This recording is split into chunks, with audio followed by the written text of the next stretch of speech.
Oiê, seja muito bem-vindo. Para você que não me conhece, não conhece o meu canal, eu sou a Heloísa e esse vídeo aqui é para quem conhece,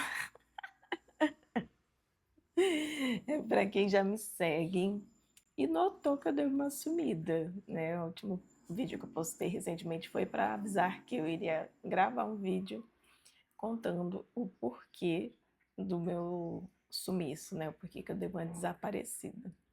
E então estou aqui, né, no sofá da minha casa para a gente conversar um pouco sobre esse desaparecimento, o que aconteceu nessa temporada, né, o porquê que eu dei uma sumida. E enfim, gente, aconteceram diversas coisas. Eu vou dar uma resumida, porque senão, se eu for detalhar tudo, enfim, vai ficar um vídeo muito longo e talvez eu me perca no caminho. Vocês sabem que o TDAH aqui ele é real. Mas enfim, gente, em fevereiro eu comecei a ter mal-estar. E aí fui investigar esse mal-estar e tudo mais, mas estava passando por um período bem estressante, muita coisa acontecendo e tudo mais, e a gente tentando equilibrar os pratinhos da vida. E aí, eis que, né, em março, eu descubro que eu estou o quê? Estava, né, grávida. E aí eu já dei um spoiler do que aconteceu lá na frente, né? Porque eu falei estava. Mas enfim, gente. Descobri que eu estava grávida e tudo mais. E aí entrou o mês de março nesse processo, né? De fazer exames, passar em médico, entender essa nova fase que eu estava vivendo e tudo mais.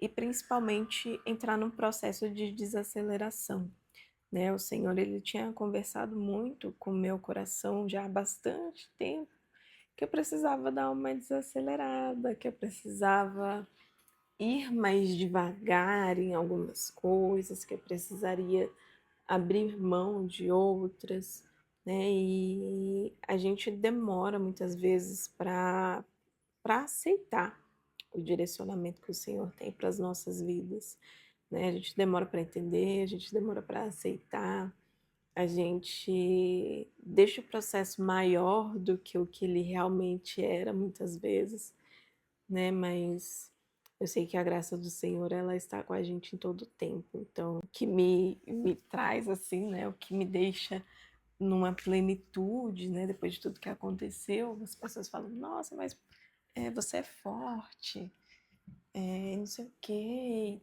Aconteceu tudo isso e você tá bem. Eu falo, gente, é sabe, é a mão do Senhor na minha vida. Eu acho que não tem outra explicação para passar por esses processos e viver de forma plena, né, depois. Mas ainda em março, eu fiz um ultrassom e descobri que eu tinha, né, que a gestação não tinha evoluído. Então eu tive um aborto retido. Se eu não tivesse feito ultrassom, eu não teria descoberto. Então, a importância de você fazer um acompanhamento, um pré-natal, né, ir nos médicos fazer exames e etc. E, enfim, e aí a conduta foi aguardar para ver se o meu corpo iria expelir de forma natural. A médica deu um prazo, falou até o dia tal. Se não der nenhum sinal, a gente interna e faz a curetagem. Mas vamos aguardar ver se o corpo vai expelir. E aí ela ia acompanhando também como que ia ser esse processo. E aí, beleza. Entrou o mês de abril e eu já nesse apreensiva, né, meio com uma apreensão, assim, porque eu nunca passei por isso, então eu não sabia como que isso ia se desenrolar no final das contas. Se eu ia sentir dor, se eu não ia, se era uma cólica, como ia ser a questão de sangramento, porque cada corpo, cada organismo, ele vai passar pelo processo de forma diferente. Então, assim, eu fiquei nessa expectativa durante o mês de abril inteiro. Também dentro desse processo, né, da gestação, me fez olhar para essa questão do desacelerar, né, de que eu precisava desacelerar, que eu precisava abrir mão de algumas coisas que o Senhor já tinha pedido e eu ainda não tinha feito nada a respeito disso. Então eu comecei a realmente dar uma desacelerada, dar uma segurada e entender algumas coisas que o Senhor já havia falado. E aí chegou no último final de semana de abril, o único final de semana que eu estaria fora da minha cidade, né? Eu estaria em Maringá por conta de um casamento de uns amigos. E aí eu pensei, putz, só falta acontecer logo quando eu não estarei no meu núcleo de segurança. E aconteceu, gente. O casamento foi no sábado, tudo tranquilo. Tava sentindo uma cólica assim, bem leve e tudo mais. Só que eu não imaginei que o processo, né, ali já iria, aquela cólica seria o sinal. Aí foi pro casamento e tudo. Eu sei que de madrugada eu acordei algumas vezes sentindo muita dor, muita dor, muita dor, muita dor. Aí, madrugada, né? Você quer saber o que? De matar o seu sono. Voltava a dormir, acordava de novo com dor. Aí voltava a dormir de novo. E isso foi até eu de fato acordar. Quando eu levantei, a gente ia se arrumar para ir num restaurante, ia conhecer a cidade. Era o dia que a gente tinha para conhecer um pouco da cidade. Só que eu estava com muita, muita, muita, muita dor. Então, só foi o tempo de eu tomar banho, vestir a roupa e falar para o meu esposo: eu preciso ir no hospital.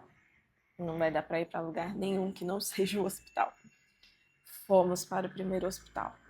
Nesse primeiro hospital não tinha ninguém da parte de ginecologia de plantão.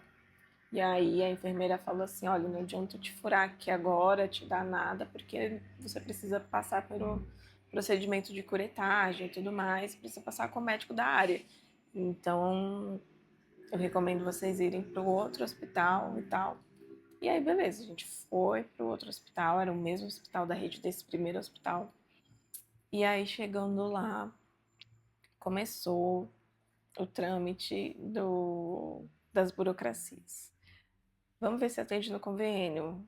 Ai, eu acho que não atende. Ai, particular. Ai, não sei o quê. E ai, para ser particular tem que ser. Tem que falar com não sei quem, não sei aonde. E aí ficou nesse processo burocrático, gente. E aí que começa o rolê. Porque né, quando eu cheguei nesse segundo hospital, eu já estava assim, com a dor horrível, horrível, horrível, horrível. E eu comecei a sangrar, né? Quando eu cheguei nesse hospital, eu comecei a sangrar de fato. E aí, uma dor horrível, gente, uma dor assim. Nossa, assim, não achei que eu ia morrer, mas era uma dor absurda, absurda, absurda, absurda. E aí, enfim, eu lá passando super mal e tudo mais, não sei o quê. No final me levaram lá para dentro para passar na triagem da enfermagem e aí eu chorava, tava com muita dor, muita dor, muita dor, muita dor. E aí eu chorava e tal, e enfim, o sangramento já rolando. Aí demorou um pouquinho. A médica quando a médica me chamou e tal, ela ia perguntando as coisas assim, a sorte que o Hugo entrou junto na sala, porque, gente, eu não tinha condições nem de responder a médica direito. E aí ela foi. Como que fala, meu Deus? Me fugiu a palavra. Ela foi. Foi me examinar, foi ver como que tava o colo do útero, né? E aí, enfim, quando ela foi examinar, tava saindo muito coágulo, muita coisa, tava saindo muito sangue, muito, muito, uma quantidade absurda. E aí se chegou à conclusão de que eu estava tendo uma hemorragia. E aí voltamos para. Eu nem sei se ela conseguiu ver o colo, se não conseguiu por conta do volume de sangue que estava saindo. Enfim, eu sei que eu voltei lá para a sala onde tomar a medicação, né, porque ela passou tramal. E aí colocaram esse primeiro soro de tramal, gente, não adiantou de nada, só me deu calor, um calor absurdo que o tramal dá. Eu sei que enquanto eu tava lá tomando medicação, o Hugo tava pra lá e pra cá, pra lá e pra cá, pra lá e pra cá, pra quê? Pra resolver a parte burocrática, gente. Eu só entrei pro centro cirúrgico depois de algumas horas lá sangrando e tomando medicação, depois que resolveram a parte burocrática e que ele fez o pagamento e tudo mais. Porque o que aconteceu além de tudo isso, né? O convênio não vai passar, enfim, então alguma coisa lá com o convênio que eu não sei dizer o que foi. Aí, Hugo, não tem problema, a gente paga no particular. E aí o hospital sabia o valor que eles iriam cobrar ali, só que precisava saber o valor da médica que ia fazer o procedimento, que é a mesma médica que estava atendendo pronto atendimento da ginecologia. E aí, outro rolê, né? Porque a médica não sabia quanto que ela ia precificar. E eu lá já perdendo muito sangue. E, enfim, a sorte que o Hugo ficou muito ali no pé da enfermagem e tudo mais, cobrando a posição da médica e tudo. Até que, depois de um bom tempo, ela decidiu quanto que ela ia precificar, e aí foi que me arrumaram para poder ir pro quarto, me arrumar para ir pro centro cirúrgico. E assim, gente, a sorte que eu não tinha comido nada. Eu estava em jejum, porque por conta da anestesia, assim, nem água eu não podia ter tomado. E eu não tomei nem água. Então, assim, nossa, foi muito o preparo de Deus sem eu saber, porque acho que eu tava com tanta dor e tudo mais que eu nem pensei em comer nada, nem fome eu não senti. Então, assim, graças a Deus, porque poderia ter demorado mais ainda por conta disso, né, gente? Eu não sei o procedimento que é quando a pessoa comeu e tudo mais. Então, assim, né, que complicações teria com relação a isso. Então, graças a Deus que eu não tinha comido, eu estava em jejum, tanto de comida quanto de água. E aí deu para eles fazerem o procedimento, fazer anestesia, tudo certinho. E, enfim, quando eu levantei para ir para o quarto, antes de ir para o centro cirúrgico, gente, era tanto sangue, assim, na cadeira, no chão, assim, parecia um filme de terror.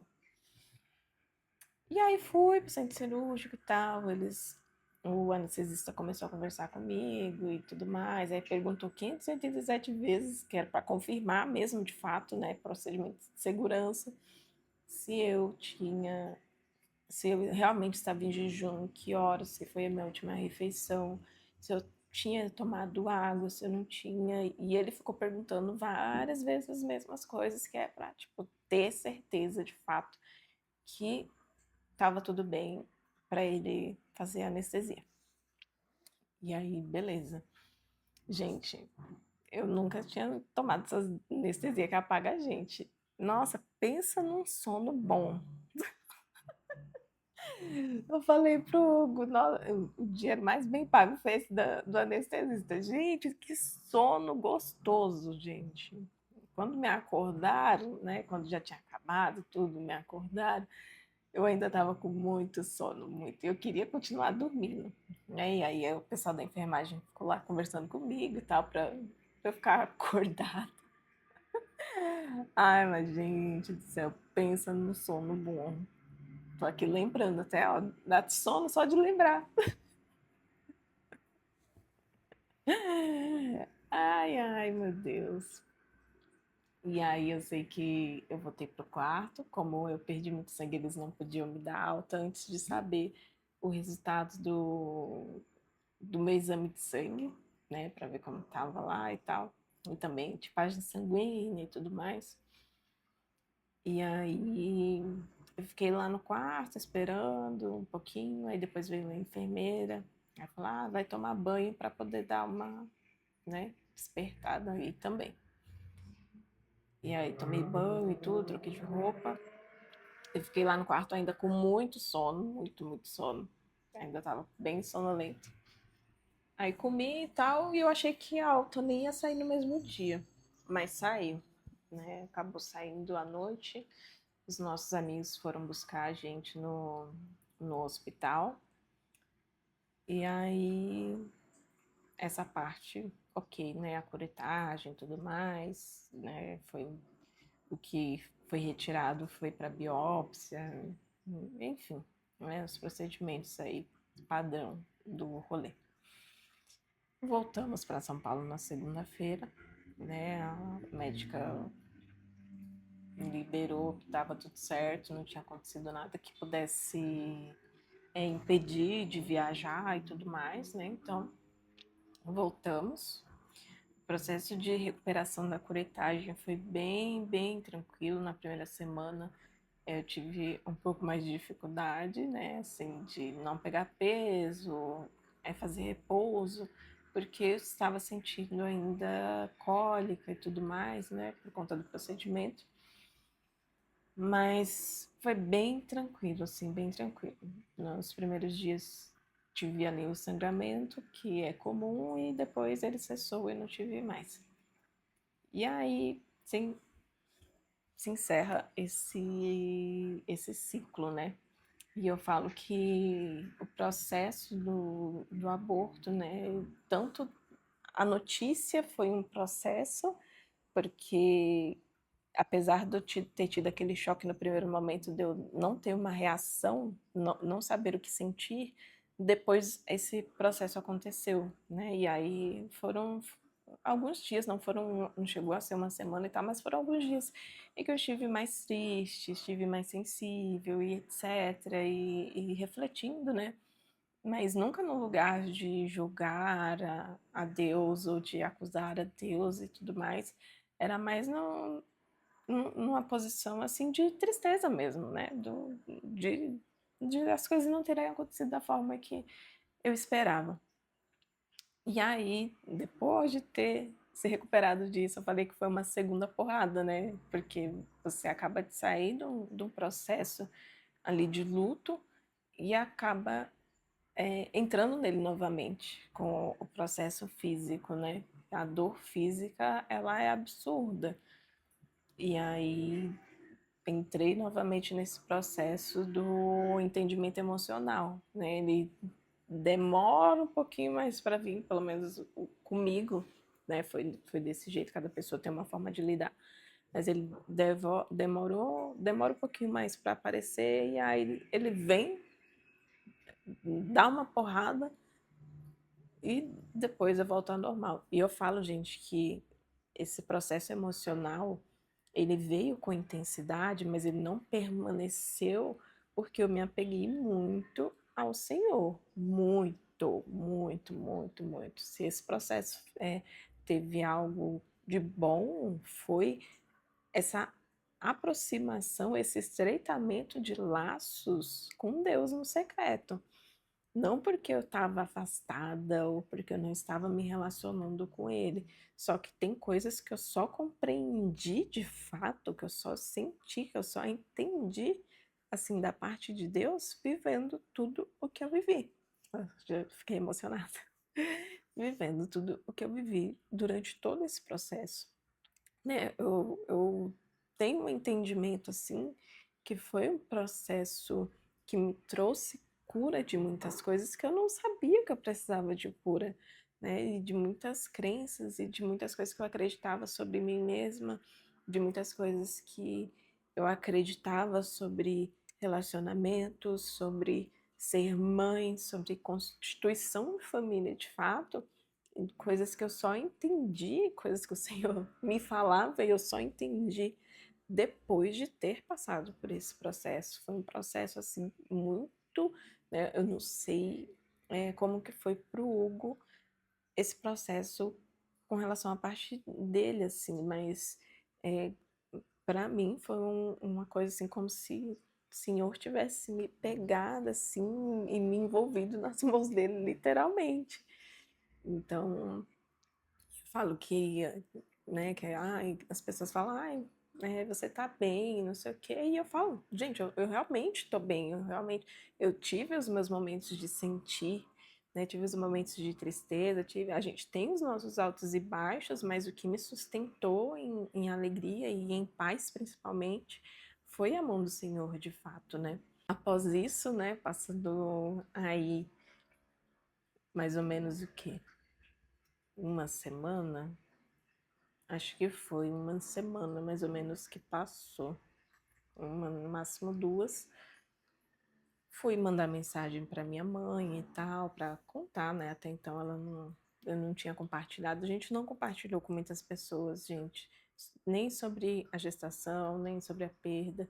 A gente compartilhou com pessoas assim que estavam muito próximas e que, tipo, iam saber, né, em questão de o mal-estar ali do início da gestação e tudo mais, quem convive mais comigo, e também o afastamento ali por questão de repouso e não sei o quê. Enfim, pessoas muito, muito próximas a gente contou. E aí eu fui contar para minha mãe e tal o que tinha acontecido, né, todo esse rolê. E aí ela falou, né, conversou comigo e etc, para não ficar triste, porque são as coisas que acontecem mesmo, Deus sabe de todas as coisas e tudo mais. E aí ela veio me contar o quê? Que ela não tinha uma notícia muito boa, né? Que ela descobriu que ela tá com câncer na tireoide, né? Tá com um tumor cancerígeno, alguma coisa assim na tireoide. E vai precisar passar por um processo cirúrgico. Só que a minha mãe, ela, além de ser uma senhora de idade, né? Ela tem alguns probleminhas, né? Ela teve um infarto, então o coração dela não é um coração 100% ali saudável.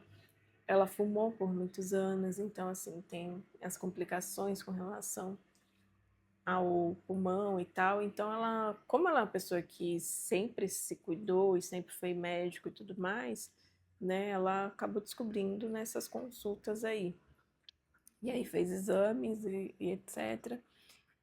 E aí, para mim, foi uma segunda, né, uma terceira surpresa desagradável aí no ano, né? Porque a gente não quer que os nossos familiares, né, também passem por essas coisas, ainda mais se tratando de um câncer, né? E ela mesma falou, ai, mas dizem que na tireoide é um processo mais simples e não sei o que, não sei o que lá. Mas não tem como a gente não ficar preocupado e não tem como a gente não, né, assim, sabe? Não se, de fato, acho que a palavra é preocupar mesmo, não tem como a gente não se preocupar diante dessa notícia, né? Então, eu fiquei pensando depois, eu falei, gente, mas esse ano tá sendo uma coisa seguida, uma porrada seguida da outra. O que tá acontecendo e tudo mais. Só que a gente acaba entrando naquele lugar de confiança, né? Confiança em Deus, confiar que Ele tem o melhor para todos nós, que Ele sabe de todas as coisas, né? E que o que está ao nosso alcance, o que está no nosso controle, a gente faz. Mas o que está nas mãos de Deus, está no controle de Deus. Quem sabe do futuro é Ele, quem sabe de todas as coisas é Ele. Então, só nos resta entrar num lugar de confiança, entrar num lugar de entrega de fato, né? E saber que a conclusão que ele der vai ser a melhor para todos nós, de certa forma, né? Mesmo que não seja as coisas, né, no caso da minha gestação, né, que não seja da forma como eu gostaria, da forma como eu achava que fosse, né? Porque por mais que eu nunca tive, assim, a gente até em outro assunto, mas eu nunca tive o sonho de casar, de ter filhos, essa coisa toda. É porque eu tinha uma visão bem diferente, né? Eu cresci num ambiente diferente, um ambiente que me trazia o entendimento de que isso, né, era uma percepção minha. Então, assim, o entendimento que eu tinha de casamento é que não era uma coisa legal, de ter filhos que não era uma coisa legal. né? E foi uma coisa que eu falo que eu vivo hoje os sonhos de Deus, porque tudo o que eu vivo hoje, né, a forma como eu vivo hoje, isso não foi planejado em nenhum momento para mim. O meu planejamento de vida era completamente diferente do que eu vivo hoje, assim, oposto do que eu vivo hoje. Então, só nos resta mesmo entregar as coisas na mão do Senhor e confiar, e Ele nos devolve isso com paz, né? Acho que aqueles que realmente confiam no Senhor, eles entram nesse lugar da paz, né? Começa a de fato a entender a paz que excede todo entendimento, porque começa a viver, né? De fato essa paz, porque assim não tem nem como explicar, né? A gente só sente mesmo e confia. E é isso de forma bem resumida, né? Aconteceram muitos detalhes, muitas outras coisas no meio do caminho, etc. Mas de uma forma bem resumida, foi esse o motivo de eu ter dado uma sumida, de eu ter dado uma desacelerada, né? E, enfim, até a volta, né, para as redes sociais, a volta para o YouTube, ela também caminha debaixo de uma direção do Senhor, né? Eu falo que por mim eu não teria rede social nenhuma, nada, sumia do planeta Terra, me enfiava no meio do mato e tava tudo certo. Mas o Senhor, ele tem planos diferentes dos nossos, né? E só cabe a nós agir em obediência. O importante é que a gente, de fato, entre no caminho e consiga dar os passos em que ele direciona que a gente dê. E é isso, gente. Eu vou encerrar o vídeo por aqui. Depois eu volto com mais conversas, mais assuntos, mais coisas. Eu lembro que no último vídeo, né, no vídeo anterior, eu pedi sugestão de coisas que vocês querem ver, então quero reforçar aqui sobre o que vocês querem falar também. É isso, eu vou encerrando. Não esquece de deixar seu comentário, sua curtida, se inscrever no canal se você caiu aqui de paraquedas, assiste os outros vídeos aí que tem perdido aí no canal. E é isso, gente. Tchauzinho e até a próxima.